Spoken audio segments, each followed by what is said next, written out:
Hello friends, in this video I'll tell you how to insert an image in a cell of Excel sheet. Please like and subscribe and let's get started. The first thing we need to do to insert the image into the cell is to enlarge the cell a bit. Great, now we go to the Insert tab, Shapes and select a shape.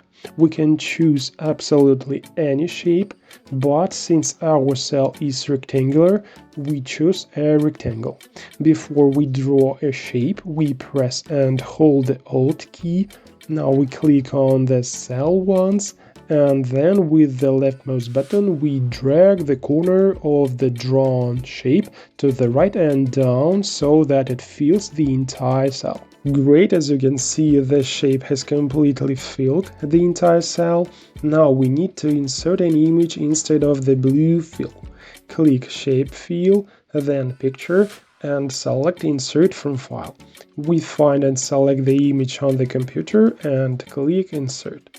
The entire image is inserted into the cell, and now, no matter how we change the size of the cell, the image will change along with the size of the cell.